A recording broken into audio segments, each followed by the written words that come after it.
Hello students, अब आज हम लोग देखेंगे refraction at plane surface. Refraction at plane surface में जैसे आप लोग देखे होंगे कि पानी में अगर कोई ऑब्जेक्ट है, मान लीजिए कोई कॉइन है, कोई सिक्का है यहाँ पे, और आप नॉर्मली ऊपर से देखते हैं तो आपको दिखेगा कि ये सिक्का थोड़ा ऊपर है, इसका वर्चुअल इमेज दिखेगा आपको, जबकि ऑब्जेक्ट है नीचे लेकिन थोड़ा ऊपर दिखेगा। तो जितना नीचे है उसको बोलेंगे एक्चुअल डिस्टेंस या एक्चुअल बाउंड्री से डेप्थ। एक्चुअल डिस्टेंस, मान लीजिए एक्चुअल डिस्टेंस d1 है, तो है बाउंड्री से d1 नीचे, लेकिन दिखेगा कितना नीचे, आपको दिख रहा है बाउंड्री से d2 नीचे। d2 जो है इसको बोलते हैं अपैरेंट डिस्टेंस, जो अपीयर हो रहा है, जो दिख रहा है। अपैरेंट डिस्टेंस जो आपको अभी दिख रहा है, या apparent depth.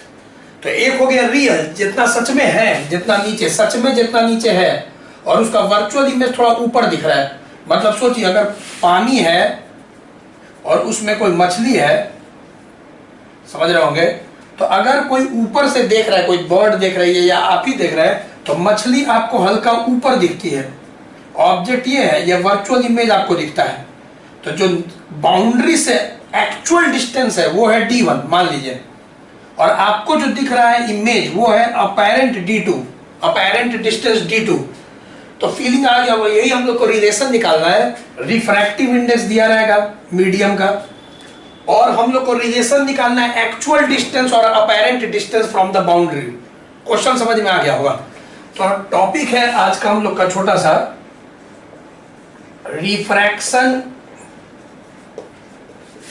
Eight plane surface. इसका प्रूवमेंट बोर्ड एग्जाम्स में नहीं आता है, रिफ्रैक्शन एट प्लेन सरफेस, फिर भी हम कर रहे हैं। तो एक तरह का कंपटीशन के लिए इसका प्रूवमेंट हो गया, रिजल्ट काम आएगा। तो रिफ्रैक्शन एट प्लेन सरफेस, चलिए इसको हम लोग आज देखते हैं। Refraction at plane surface, plane boundary है, उस पर रिफ्रैक्शन होगा। चलिए क्वेश्चन सब समझ गए। तो क्या क्या हो गया भाई, पहले एक प्लेन बाउंड्री है और वहां कहीं ऑब्जेक्ट है, ठीक है, ऑब्जेक्ट है, और यहां से आपको ऐसे लाइट निकला। ऑब्जेक्ट से क्या निकला? लाइट। बार बार बताते हैं, रोज बता रहे हैं कि ऑब्जेक्ट से निकलेगा लाइट। ऑब्जेक्ट क्या है? सोर्स ऑफ लाइट है, ठीक है। और फिर लेट अस सपोज नीचे मन में मान लीजिए कि नीचे पानी ही है, और ऊपर मान लीजिए कि कुछ हवा है, मतलब ऐसे मन में रखिए, ठीक है।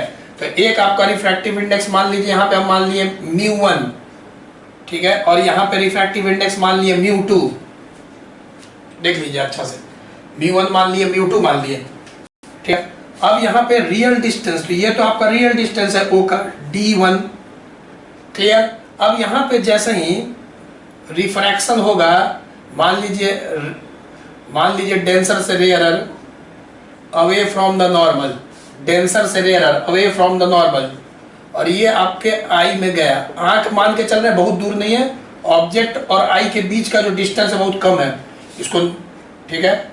और मतलब ओवरहेड भी बोलते हैं I is overhead the object, मतलब कि एकदम ऊपर ही है लगभग, आई इज ओवरहेड, समझ में आ रहा होगा, ठीक है। तो यहाँ पे देख लीजिएगा द ऑब्जेक्ट। अब यहाँ पे इसको मिलाए तो ये बन गया आपका इमेज, यही इमेज बन गया, इसी लाइन पे इमेज आपको दिखेगा। ये रियल ऑब्जेक्ट है, तो अगर मछली यहाँ पे है तो आपको यहाँ पे दिखेगा, क्योंकि लाइट जहाँ से आ रहा है उसी लाइन पे आपको लगेगा कि, क्योंकि एक रे ऐसे निकलेगा, फिर ये पीछे मिलाइए, कट जाएगा दोनों, और यहाँ पे इमेज आपको दिखता है।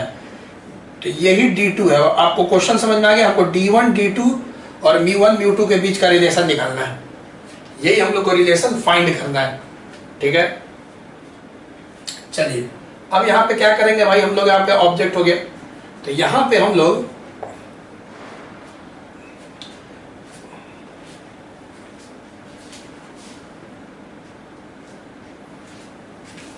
ठीक है, हाँ देखिए यहाँ पे हम लोग एक बार लिख देते हैं पहले कि क्या हुआ भाई। तो d1 क्या बताए थे, d1 क्या बताए थे? रियल या एक्चुअल, रियल और एक्चुअल डिस्टेंस, ठीक है। और d2 हम क्या बताए थे? अपैरेंट डिस्टेंस, जो दिखेगा, है ऑब्जेक्ट यहाँ दिखेगा, यहाँ है मछली पानी में, आपको दिखेगा यहाँ, ठीक है। अब चलिए from Snell's law, Snell's law, चलिए स्नेल्स लॉ क्या बोलता है, एंगल हम लोग लिखे नहीं, एंगल को भी लिख देते हैं, उसके बाद स्नेल्स लॉ लगाते हैं। तो इस एंगल को मान लीजिए आई, एंगल ऑफ इंसिडेंस, ये हो गया रिफ्रैक्शन के बाद एंगल ऑफ रिफ्रैक्शन। अब देखिए ये आई है तो ये भी आई होगा, ऑल्टरनेट इंटीरियर एंगल, और ये पूरा ट्रांसवर्स सीधा है, और ये दोनों देखिए पैरेलल लाइन से नॉर्मल दोनों, तो ये आर, तो ये आर करस्पॉन्डिंग एंगल। अब कुछ नाम दे दीजिए, लेट अस सपोज हम नाम दे दिए एम और एन, यहाँ पे एन दे दिए और यहाँ पे एम दे दिए। चलिए अब बताइए from Snell's law, Snell's law से क्या बताए, पहले मीडियम का रिफ्रैक्टिव इंडेक्स उसके साइन का एंगल, तो μ1 sin i is equal to μ2 sin r, सब कोई जानता है स्नेल्स लॉ कैसे लगाए जाते हैं, दूसरे मीडियम का रिफ्रैक्टिव इंडेक्स उसके साइन का एंगल। अब हम बता चुके हैं आप लोगों को कि हम sin i को tan i लिख सकते हैं, because the angles involve are very small. बताए थे ना एक पैरेक्सियल अप्रोक्सीमेशन, कि हम लोग ऑप्टिक्स में जितना भी एंगल इन्वॉल्व है छोटा माना, इसीलिए बोले कि आंख बहुत दूर नहीं है, ऑब्जेक्ट के ऑलमोस्ट नजदीक है, ये सब रेज जो एंगल से बहुत बहुत छोटा है, ठीक है। तो अब यहाँ पे μ1, अब साइन को tan लिख दिए, क्यों, एंगल जब इन्वॉल्व होता है तो साइन थीटा बराबर tan थीटा, इसका प्रूवमेंट भी बताए थे हम, ठीक है। अब चलिए tan i, तो यहाँ से इस पूरे ट्रायंगल में tan i perpendicular by base, तो ध्यान से देखिए mn बाई no, और no है di, ठीक है, बाउंड्री से नीचे ले रहे हैं, μ2। अब tan r, इस ट्रायंगल में देखेंगे tan r परपेंडिकुलर, तो फिर से mn, इस ट्रायंगल में देखिए थीटा के सामने परपेंडिकुलर, ठीक है, और ये बेस होगा, बेस क्या होगा d2, mn कट गया, तो यहाँ एक रिलेशन आ गया, μ1 by d1 is equal to μ2 by d2।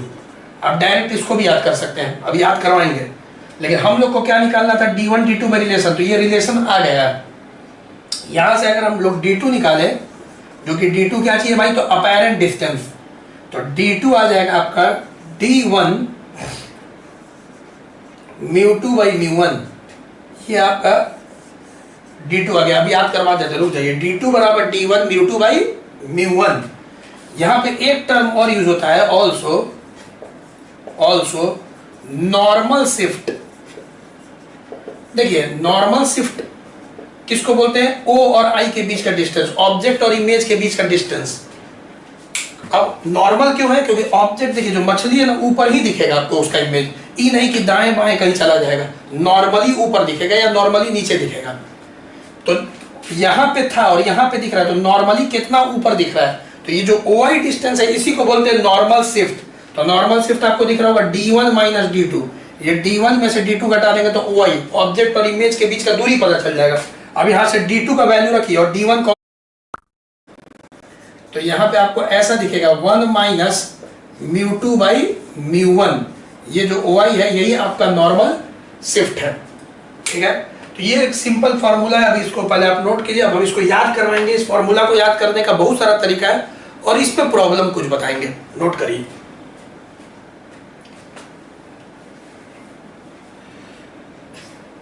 चलिए वीडियो पॉज करके नोट करिए।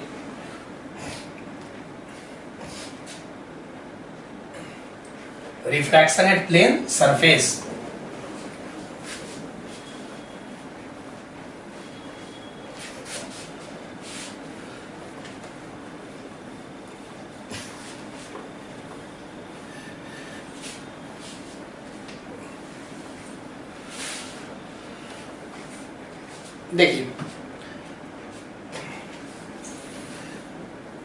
देखिए अब यहाँ पे क्या क्या हम लोग देख सकते हैं कुछ नोट में या कॉन्सेप्ट में। अब ये जो प्रूवमेंट वाले सब जाने नहीं जाने, कॉन्सेप्ट सबको जानना है, ठीक है। कॉन्सेप्ट सब कोई बच्चा जानेगा कि कॉन्सेप्ट क्या था। अब देखिए कॉन्सेप्ट वही है कि अभी मैंने प्रूव किया कि जो d2 था वो क्या था, d1 μ2 बाई μ1, ठीक है। अब d2 को हम अपैरेंट डेप्थ भी बोल सकते हैं, बताए थे ना, apparent, D apparent, apparent depth या अपैरेंट डिस्टेंस। और d1 क्या हो गया, रियल डिस्टेंस, ठीक है। और यहाँ μ2 बाई μ1, तो अब μ2 क्या है, तो ध्यान से देखिए क्या बताए थे, ये बाउंड्री था और यहाँ पे ऑब्जेक्ट था और ऑब्जेक्ट से निकल रहा था लाइट और फिर रिफ्रैक्शन हो गया, ठीक है। तो यहाँ पे अगर आप ध्यान से देखिएगा यही μ1 था, μ1 यही था और यही डिस्टेंस आपका क्या था d1 रियल डिस्टेंस μ1 किसका है भाई, तो इसको बोलते हैं refractive index of medium of incidence. मतलब जिस मीडियम में ऑब्जेक्ट है और ऑब्जेक्ट से निकल रहा है इंसिडेंट रे, यही ना इंसिडेंट रे है, तो इसी मीडियम को मीडियम ऑफ इंसिडेंस भी बोलते हैं, जिसमें ऑब्जेक्ट या जिसमें इंसिडेंट रे है, मीडियम ऑफ इंसिडेंस। और फिर ये क्या है, रिफ्रैक्टेड रे है। तो इसका जो मीडियम है जहां आंख फिर उसके बाद आईज में गया, तो आपको यहां नहीं दिखेगा, बताए थे आपको, यहां पे दिखेगा। मतलब ये है आपका अपैरेंट डिस्टेंस T2। तो ये जिसमें आंख है या रिफ्रैक्टेड रे है उसको बोलते हैं μ2, और μ2 को क्या बोलते हैं, तो μ2 को बोलते हैं refractive index of medium of refraction, medium of refraction. तो देख लीजिए भाई μ2 क्या हो गया, तो आप याद कर लीजिए μ2 क्या हो गया, medium of refraction, μ2 medium of refraction का रिफ्रैक्टिव इंडेक्स। यस, मन में याद रखना, याद करने का ट्रिक बता रहे, मीडियम ऑफ रिफ्रैक्शन मतलब जिसमें रिफ्रैक्टेड रे है, और μ1 क्या है, मीडियम ऑफ इंसिडेंस जिसमें इंसिडेंट रे है। देखिए ना μ1, तो μ1 क्या है भाई, इस मीडियम में refractive index of medium of incidence. इसी को और भी हम ट्रिक बना देते हैं, तो ऐसे लिखते हैं apparent distance is equal to real distance, ठीक है ना, μ2 बाई μ1। और बहुत बार बच्चा को याद करने के लिए हम ऐसे भी लिख देते हैं आंख बाई वस्तु, आंख बाई वस्तु, याद कराने के लिए ऐसे कभी कभी करते हैं। जैसे लिख देते हैं कि μ2 उस मीडियम का रिफ्रैक्टिव इंडेक्स जिसमें आई है, मतलब जो देख रहा है, और μ1 उस मीडियम का रिफ्रैक्टिव इंडेक्स है जिसमें वस्तु है, जिसमें ऑब्जेक्ट है। तो याद कराने के लिए बहुत सारा तरीका है, मेन तो ये फॉर्मूला है, ये एकदम फिक्स है, d2 is equal to d1 μ2 by μ1। लेकिन इसी को कभी कभी ऐसे बोलते हैं apparent distance is equal to real distance आंख बाई वस्तु। तो दिमाग में रहेगा रियल डिस्टेंस इनटू आंख बाई वस्तु, मतलब रिफ्रैक्टिव इंडेक्स उस मीडियम का जिसमें आई है डिवाइडेड बाई रिफ्रैक्टिव इंडेक्स उस मीडियम का जिसमें वस्तु है, ठीक है। एक तो ये कॉन्सेप्ट हो गया। और एक बार हम लोग को अपैरेंट डिस्टेंस पता चल गया, रियल डिस्टेंस पता है, अपैरेंट डिस्टेंस, तो फिर घटा के नॉर्मल शिफ्ट भी पता चल जाएगा, नॉर्मल शिफ्ट भी पता चल जाएगा, ठीक है। तो नॉर्मल शिफ्ट को भी लिख दें क्या, देखो नॉर्मल शिफ्ट को भी ट्रिक में अभी हम पीछे बताए थे, नॉर्मल शिफ्ट क्या था OI, और उसका फॉर्मूला आया था रियल डिस्टेंस 1 माइनस μ2 बाई μ1, अभी प्रूव किए थे ना। उसी को कभी कभी ऐसे लिख देना रियल डिस्टेंस 1 माइनस μ2 बाई μ1, और याद करने का ट्रिक समझ ही गए होंगे, आंख बाई वस्तु, मीडियम ऑफ रिफ्रैक्शन, आंख लिख लेना अच्छा से, बाई वस्तु, ठीक है। आंख बाई वस्तु ऐसे बस याद कर लो, ठीक है। याद करने का बस ट्रिक है एक तो। अब ये भी हो गया तुम्हारा। अब इसमें बहुत इंपॉर्टेंट कॉन्सेप्ट क्या है कि आमतौर पे बेसिक लेवल पे बोर्ड एग्जाम में क्या आएगा, बोर्ड एग्जाम के लिए सबसे इंपॉर्टेंट है ना कि साफ दे देता है कि जिस मीडियम में आंख है वो एयर है, मतलब कि हम लोग बाहर से देख रहे हैं एयर वैक्यूम, और सब जानता है एयर या वैक्यूम का रिफ्रैक्टिव इंडेक्स 1 होता है, तो μ2 1 हो गया। और नीचे भाई कोई मीडियम है, मान लो कोई पानी है जिसका रिफ्रैक्टिव इंडेक्स μ है, तो μ1 को μ ही दे दिया मीडियम का, ठीक है ना। और इसमें रख दिया वस्तु, मतलब कि ऑब्जेक्ट, क्लियर।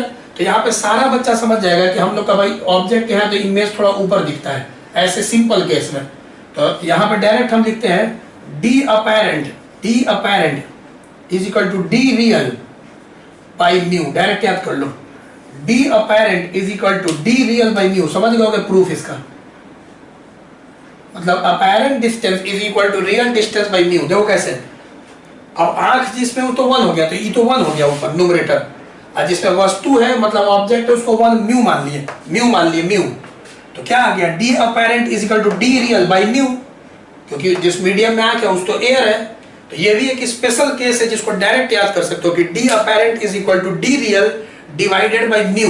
लेकिन ये फॉर्मूला तभी लगेगा जब आंख क्या चीज है, एयर में। तो बोर्ड एग्जाम के लिए यही इंपॉर्टेंट है, apparent distance is equal to real distance by refractive index, ठीक है। तो इस पे सिंपल सवाल लेते हैं, पहले नोट करो। तो D apparent is equal to D real mu two by mu one. Mu two याद करने का ट्रिक है आंख बाई वस्तु, mu two by mu one आंख बाई वस्तु, medium of refraction by medium of incidence.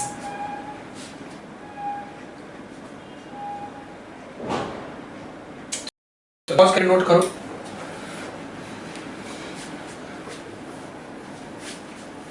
देखो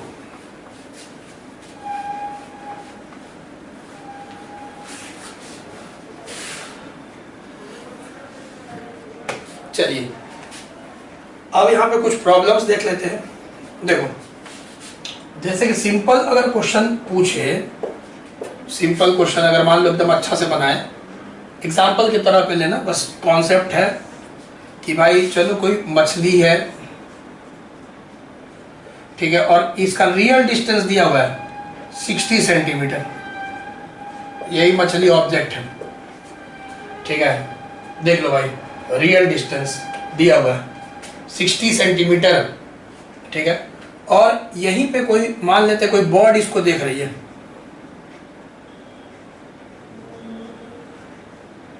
कोई बर्ड इस फिश को देख रही है, तो कितना ऊपर दिखेगी?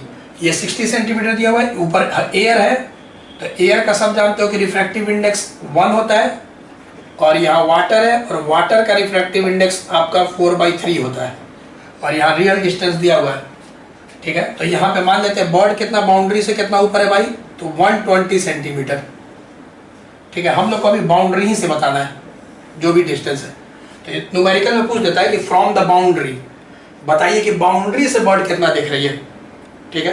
तो यहाँ पे क्वेश्चन क्या क्या होगा, इस फिगर को पहले अच्छा से देख लो। यहाँ 2 क्वेश्चन हो सकता है, find apparent distance of fish as seen by bird, और दूसरा क्वेश्चन हो सकता है apparent distance of bird as seen by fish, ठीक है। तो मजा आता है इस सब क्वेश्चन में कि तो सबसे पहले देखो पहला क्वेश्चन क्या है, और याद रखना जब कुछ नहीं बोले तो कहां से बताएंगे आंसर, बाउंड्री से। जो D1 D2 मेजर किए थे, प्रूव किए ना भाई, वो D1 D2 कहां से मेजर किए थे, बाउंड्री से। बाउंड्री से D1 था, फिर बाउंड्री से D2 था, ध्यान से देखो प्रूवमेंट जो बताए हैं। चलो तो apparent distance of fish as seen by bird, तो यहाँ पे बर्ड देख कौन रहा है, बर्ड। तो पहले सिचुएशन में देखो देख रही है बर्ड, तो यहाँ पे बर्ड का आंख हो गया, ये हो गया आंख, और ये हो गया वस्तु, क्योंकि bird as seen by bird मतलब बर्ड देख रही है, या बर्ड की जगह तुम अपने आप को कर लो, तुम ही देख रहे हो किसको, मछली को, तो ये ऑब्जेक्ट हो गया। पहले वस्तु पहचानो, और वस्तु से क्या निकल रहा होगा, लाइट, और लाइट निकल के जाएगा। तो पहला सिचुएशन में डायरेक्ट भी हम लोग बना सकते हैं कि apparent distance is equal to real distance, ठीक है, रियल डिस्टेंस, और बताए थे तुमको mu two by mu one, मतलब मन में याद रखना आंख बाई वस्तु, तो रियल डिस्टेंस कितना है 60 सेंटीमीटर। अब आंख तो बर्ड देख रही है, तो बर्ड उस मीडियम का रिफ्रैक्टिव इंडेक्स जिसमें आंख है, बर्ड देख रही है, तो इसका 1 हो गया रिफ्रैक्टिव इंडेक्स, और म्यू वन यहाँ पे ये हो गया उस मीडियम का रिफ्रैक्टिव इंडेक्स जिसमें वस्तु है, जिससे लाइट निकल रहा है। तो अभी तो फिश से लाइट निकल रहा होगा, 4/3, तो सॉल्व करेंगे इसको तो 3 ऊपर आ जाएगा, तो 60 × 3/4 सॉल्व करो तुम लोग, क्या हो जाएगा, 4 से कट जाएगा, 4 1 जा 4, 4 5 जा कितना, 45 ही आ रहा है ना, 45 सेंटीमीटर ही दिखेगा बाउंड्री से नीचे।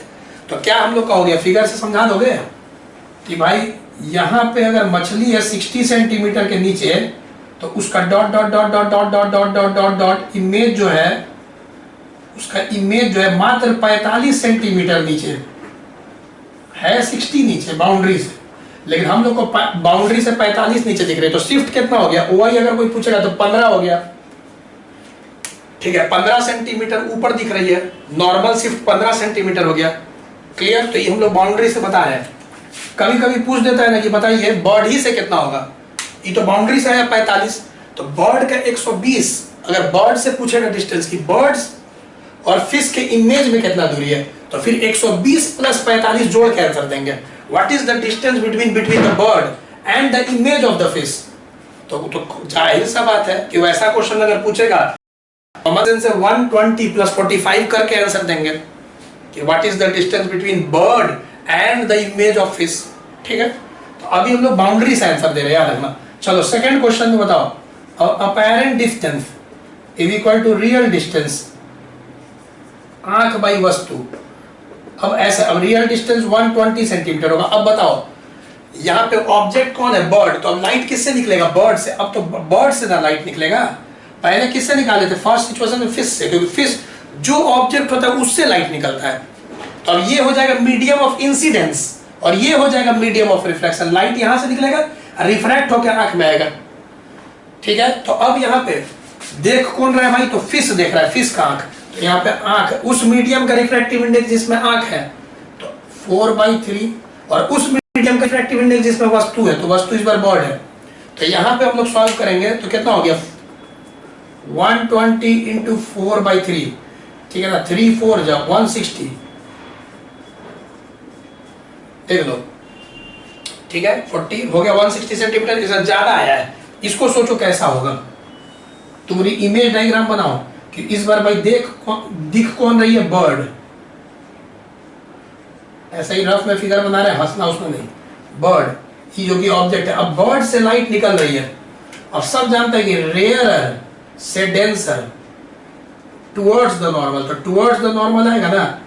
और मछली के आंख में जैसे ही गैर लाइट, उसको इमेज ऊपर दिखेगा, लो बाउंड्री से था 120 ऊपर, लेकिन दिख रहा है 160 ऊपर और ऊपर। तो यहां पे तुम देख रहे हो कि डॉट डॉट डॉट इमेज बना दिए, ये इमेज दिख रहा है। तो है कितना ऊपर, 120, और दिख रहा है कितना ऊपर, 160। तो शिफ्ट कितना हो गया इस बार, 120 160 40 सेंटीमीटर का शिफ्ट हो गया ना, तो ये शिफ्ट हो गया। क्लियर हो गया। तो इस केस में ऑब्जेक्ट कौन है, देख लो, इस पहले वाले केस में ऑब्जेक्ट कौन था, फिश था, ठीक है ना, और बर्ड यहाँ पे देख रही थी। तो इमेज ड्राइंग, इमेज का ड्राइंग भी तुम बना के चेक कर सकते हो। ठीक है, तो ये सब थोड़ा कंपटीशन के लिए सब बता रहे हैं और इजी है, मतलब सीख सकते हो तुम लोग कि apparent depth is equal to real depth या apparent distance is equal to real distance μ2/μ1। तो μ2 कैसे याद करेंगे, आंख बाई वस्तु, जिस मीडियम में आंख है बाई जिस मीडियम में वस्तु है उसका रिफ्रैक्टिव इंडेक्स। चलो नोट करो, पहले वीडियो पॉज करके।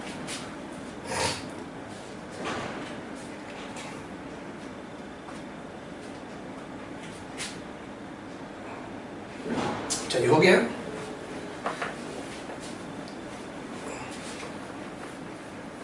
तो देखिए, तो कॉमन सेंस है कि अब इस तरह का सवाल अगर कभी भी आए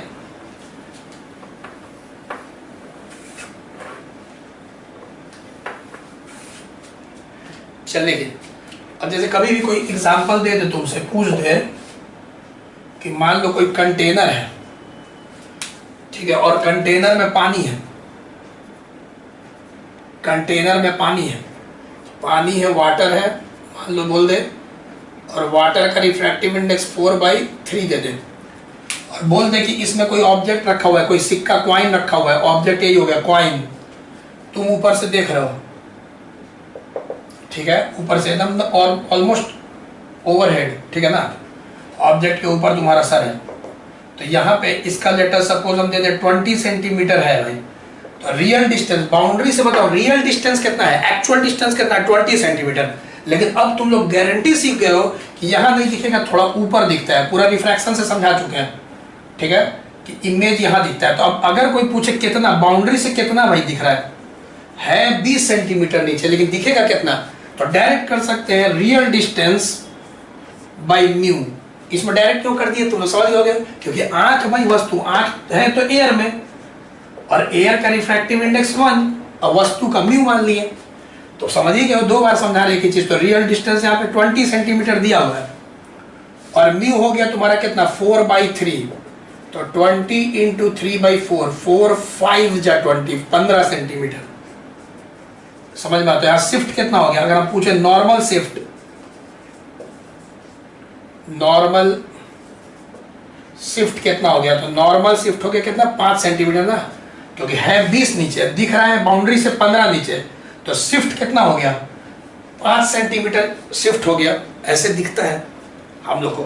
क्लियर? तो ये आपका पूरा सिचुएशन हो गया, ठीक है। तो यही आपका पूरा सिचुएशन हो गया, इसी को हम लोग बस आराम से समझ रहे हैं। तो यहाँ पे समझ गए थे इमेज कैसे बनता है, इमेज ड्राइंग में समझा दिए थे कि भाई अगर यहाँ से ऐसे लाइट निकला, रिफ्रैक्शन हो गया, वो आंखें में जाएगा, उतना टेंशन मत लो, आंख कहीं भी हो सकता है इसके आसपास, क्योंकि रेस तो करोड़ों अरबों होता है, वो तो कॉमन सेंस एक रे थोड़ी होता है, किसी भी ऑब्जेक्ट से करोड़ों अरबों में से ही बोल रहा, मतलब कि इनफाइनाइट नंबर ऑफ रेस निकलेगा, वो तो एक दो को हम लोग बनाते हैं, तो इससे तो इधर भी एकदम पास निकलेगा, तो लेकिन हम लोग बनाते हैं डायग्राम सहूलियत के लिए कि ठीक लगे, दिखे तुम लोग, ठीक है ना। तो याद रखना, अब यहाँ से एक लाइट ऐसे निकला, एक लाइट ऐसे निकला, इसका तो एकदम सीधा निकल जाएगा, रिफ्रैक्शन नहीं हुआ, ये सीधा निकल गया। तो अब इसको दोनों को पीछे मिलाते हैं, इसको भी पीछे टुक टुक टुक टुक टुक टुक टुक टुक टुक, सॉरी यहाँ पे ना मिलाओ, टुक टुक टुक टुक टुक टुक टुक, और इसको भी पीछे टुक टुक टुक टुक टुक टुक टुक टुक टुक। अब दोनों रे जो दोनों रिफ्रैक्टेड रे, दोनों को पीछे मिलाएं, समझ में आ रहा होगा।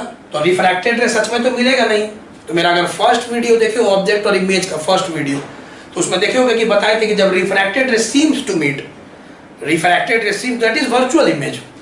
तो इस रिफ्रैक्टेड रे को भी पीछे मिलाया, इस रिफ्रैक्टेड रे को भी पीछे मिलाया, तो एक इमेज बन गया, ठीक है ना। वही इमेज हम लोग को दिखता है ऊपर आंख पे, समझिए, क्योंकि रेस तो करोड़ों अरबों होते हैं, तो सहूलियत के लिए अच्छा से बनाते हैं, ठीक है, सहूलियत के लिए बनाते हैं। क्लियर? चलो नोट करो जल्दी, एक कंपटीशन का सवाल बताते हैं।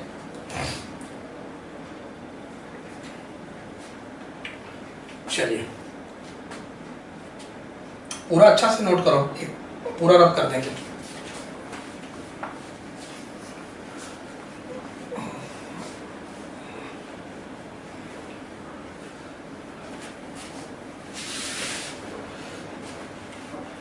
देखो बहुत ही आसान एक कॉन्सेप्ट है, मान लो कभी ऑब्जेक्टिव में आ जाए ढेर सारा मीडियम दे दे, इसको कॉन्सेप्ट की तरह समझ लो, फिर पुट करते रहना न्यूमेरिकल में। देखो जैसे मान लो कि बहुत सारा मीडियम दे दे, एक मीडियम, दो मीडियम, सब ट्रांसपेरेंट मीडियम है, 3 मीडियम, और यहाँ पे आइज, और आइज जिस मीडियम में, लेट अस सपोज उसका रिफ्रैक्टिव इंडेक्स है म्यू नॉट, ठीक है, और ये सब ट्रांसपेरेंट मीडियम है। हो सकता है ट्रांसपेरेंट लिक्विड हो और इमिसिबल हो। इमिसिबल माने क्या? इमिसिबल, अघुलनशील, मतलब घुलेगा नहीं, ठीक है। तो 3 तरह का इमिसिबल लिक्विड है भाई। और मान लेते हैं कि यहाँ पे इसका थिकनेस है T1, इसका थिकनेस है T2 और इसका थिकनेस है T3। तो देखो ये सब कंपटीशन में आता है। अभी हम लोग क्या देखे थे, एक ही बाउंड्री था या मल्टीपल बाउंड्री हो गया, 1 2 3, नीचे तो फिक्स है, ये तो भाई जमीन है और यहाँ पे ही ऑब्जेक्ट रखा हुआ है। तो अभी बोर्ड एग्जाम के लिए देख रहे थे कि भाई एक ही आता है ना। अब कंपटीशन अब दे देगा, इसका रिफ्रैक्टिव इंडेक्स μ1, इसका μ2, इसका μ3 और जिसमें आंख है उसका μ0। तो अगर हम तुमसे रियल डिस्टेंस पूछे, रियल डिस्टेंस, तो बाउंड्री से यही बाउंड्री हो गया, ठीक है ना, यही मेन बाउंड्री हो गया। माल बाउंड्री ये भी है, लेकिन पहला बाउंड्री जो आंख से देख रहे हो, तो इस बाउंड्री से मेजर होगा। तो अगर इस बाउंड्री से अगर हम लोग देखें तो यही रियल डिस्टेंस होगा। और रियल डिस्टेंस क्या होगा, तो T1 plus T2 plus T3, कुछ ऐसा होगा। अब अपैरेंट डिस्टेंस, अब ऑब्जेक्ट आगे भी दिख सकता है, नीचे भी दिख सकता है, वो अब मीडियम पे डिपेंड करेगा। तो अब इस बाउंड्री से कहां इमेज दिखेगा, लेट अस सपोज मान लो कहीं यहां दिखे, यहां दिखे, तो यही हम लोग कहोगे बाउंड्री से, मतलब यहां थोड़ा ऊपर बना दो, अच्छा नहीं लग रहा है। चलो यहां दिखे इमेज, ठीक है, तो यहां इमेज दिखेगा, तो मान लो यही आपका अपैरेंट है, ठीक है ना, अपैरेंट डी अपैरेंट। तो देखो कितना इजी है इसका फॉर्मूला, हम लिखते जाएंगे, तुम देखना 3 बार लिखेंगे। तो अपैरेंट डिस्टेंस, कंपटीशन के लिए सीखो, क्या बताए थे, रियल डिस्टेंस आंख बाई वस्तु, ऐसे याद करने का ट्रिक बताए थे। तो रियल डिस्टेंस पहले T1 लो, रियल डिस्टेंस T1, अब आंख बाई वस्तु, तो आंख जिस मीडियम है उसका रिफ्रैक्टिव इंडेक्स, अब वस्तु जिसमें है उसका रिफ्रैक्टिव इंडेक्स, ऐसे प्लस अब second times real distance T2, आंख जिसमें है उसका रिफ्रैक्टिव इंडेक्स डिवाइडेड बाय जिसमें वस्तु है उसका रिफ्रैक्टिव इंडेक्स, प्लस फिर थर्ड का T3, आंख जिसमें है उसका रिफ्रैक्टिव इंडेक्स, तो हमेशा देखो आंख जिसमें उसका रिफ्रैक्टिव इंडेक्स म्यू नॉट हो गया, अब जिसमें वस्तु है तो म्यू थ्री, ऐसे चलना, ये याद कर लो, ये ट्रिक है। ये ट्रिक है कि मल्टीपल जब दे देगा बाउंड्री तो ऐसे निकल जाएगा तुम्हारा अपैरेंट, ठीक है, डिस्टेंस। अब हो सकता है कंपटीशन में नीट में दो मीडियम दे दे, ऊपर आंख दे दे, थिकनेस दे दे, T1 T2 T3 ये सब दे दे, आमतौर पे ये हवा रहेगा तो इधर तो 1 ही हो जाएगा। तो ये मल्टीपल बाउंड्री का भी क्वेश्चन कंपटीशन में आता है, बोर्ड एग्जाम में नहीं आता। बोर्ड एग्जाम में सिंगल बाउंड्री वाला बता दिया, ठीक है। अब हम लोग नेक्स्ट क्लास में देखेंगे स्फेरिकल बाउंड्री पे रिफ्रैक्शन। आज हम लोग देखें क्या चीज पे, refraction at plane surface, plane boundary, ठीक है। अब रिफ्रैक्शन एट स्फेरिकल बाउंड्री देखेंगे। रिफ्रैक्शन एट, बोलो बोलो, स्फेरिकल बाउंड्री। आज क्या देखे थे, रिफ्रैक्शन एट, बोलो, प्लेन बाउंड्री। अब याद हो गया तुमको, D apparent is equal to D real, आंख बाई वस्तु, मतलब म्यू 2 बाई म्यू 1। म्यू 2 क्या है, मीडियम ऑफ रिफ्रैक्शन, और म्यू 1 क्या है, refractive index, medium of incidence. Trick से भी बता दी याद करने का, ठीक है। तो नोट कर लो, थोड़ा सा रिवीजन कर लो।